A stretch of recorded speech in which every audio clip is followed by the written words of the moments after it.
Yes. My name is Andrei Buzarov. I'm Ukrainian international journalist and PhD researcher in post-Soviet countries. Thank you all for your supporting Ukraine. It's very, very important for us and for my country. Especially thanks for Mr. Schitnis for your words of supporting my society, my country, and the soldiers. I agree with Alina when she estimated the level of threat of Moldova. I was in Transnistria, in Moldova. I was in South Ossetia, in Georgia. And I think that Moldova and Kazakhstan, Georgia has a very, very probability of next Russian military expansion. This is my personal estimation of the situation. So you, as a minister, how serious you estimate, and maybe in your country still has the threats, the hybrid threats in political sphere, Russian political threats, because in hybrid threats in your country maybe still exist, because between the first act of aggression in Ukraine and second act of aggression of Ukraine against Ukraine last year, there was an 8 years gap in my country, where politicians, they spoke about Russian threats, hybrid threats in society, in political sphere, in media sphere, but I think they were not eliminated. So, and I think they try to balance. Right. I believe your question is from to Minister of Moldova. Yeah. Okay, thank you very much for your question, and Slava Ukraini. I want to bring in just one more question so we can gather a couple. I saw a hand from MP Popescu here. If we could get the mic, please. No, right there. Yes, thank you. Okay, thank you very much. Thank you very much for this awesome panel. So we know that...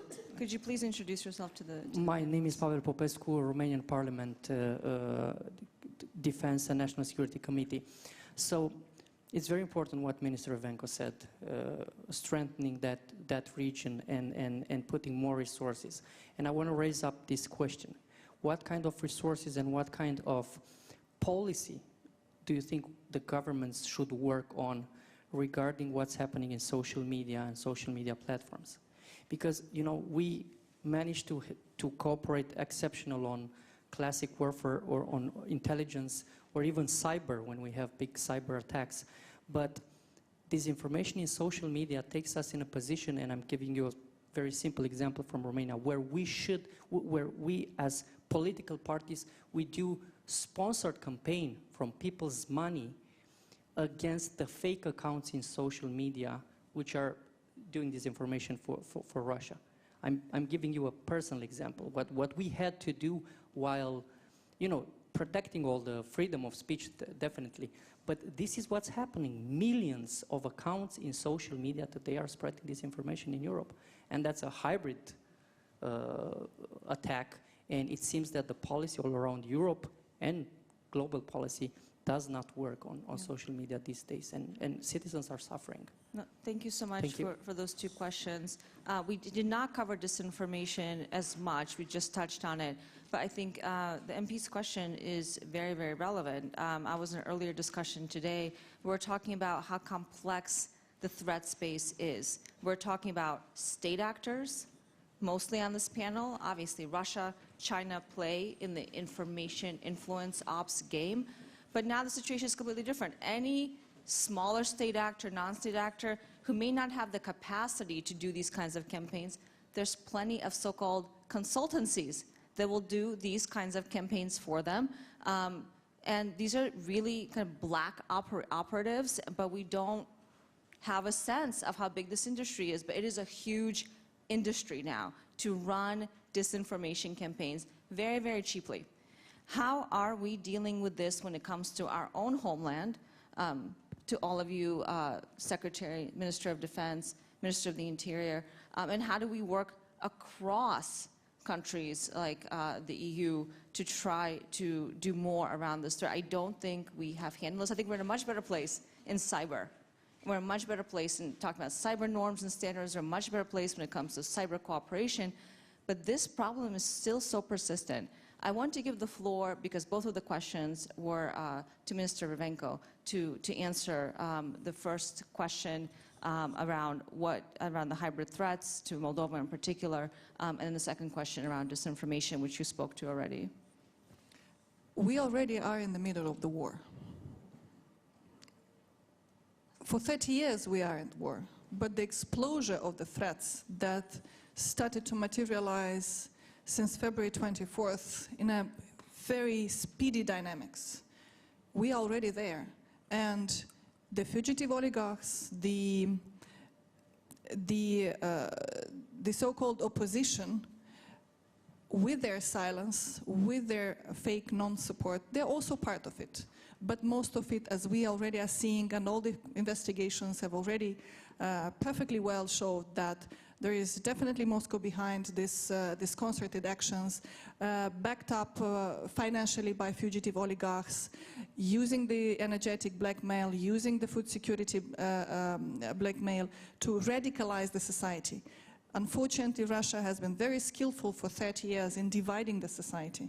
Now, with all this propaganda and disinformation that is, heating up against the message that Moscow has the solution, and it's not the European path that we should follow. It's in the current context where the society is very fearful because they are bordering with the war, because people that live along the border with Ukraine, they hear the bombings. We have, like I said, missiles landing, pieces of the missiles landing on our soil. Of course, it keeps the level of anxiety very, very high. Faking all these protests, blaming the government of not being able to cope with this, even, like I said, global crises, they're all meant to determine a change of the government. And that would, like I said, would mean that they'll have access to their troops there. But that is not only the security of Moldova at stake. That would mean that the security of Ukraine is being, deepen the vulnerability. That would mean opening the third front. But likewise, that will become a real threat. Real threat, is it not a threat already, to the security of Europe? So I'm often being asked, is Moldova the next target? I'm still with that answer that the European security and democracy is the target. That's right. We're just, Ukraine is the very front line with huge costs of keeping the peace and security. We're on the second line with all the consequences of any kind you could imagine, and holding up both for us, but also for the neighbors, for the region. And then, of course, as you all mentioned, this informational war, this propaganda is already in the capitals of the European states. What we should do is think together about state-of-the-art technologies that need to be brought. And your example of how the private sector could be made as a stronger alliance is a perfect example. We've tried your question about what needs to be done, apparently, with this informational war. Probably one of the Russia's failed strategy, and I heard also Mr. Skinas mentioned, is the incapacity to assess the resilience of Ukraine. We also, maybe it was also the incapacity of Russia to assess the readiness of Moldovan government to take some unprecedented actions, such as withdrawal the authorization of 6 TV stations. It was never ever done this kind of actions in Moldova. Should it be continued? If it helped, yes, but it should be as united efforts. Well thought, in order not to breach the rights of freedom of association, freedom of speech. It's quite challenging discourse, but we need this discourse. We need the debates. We need to be much more courageous in putting these issues on the table and find united solutions. The biggest challenge is how to go with propaganda and disinformation around the social networks. That kind of social networks that are heavily used in our part of the world to spread the fake news. And to be fair,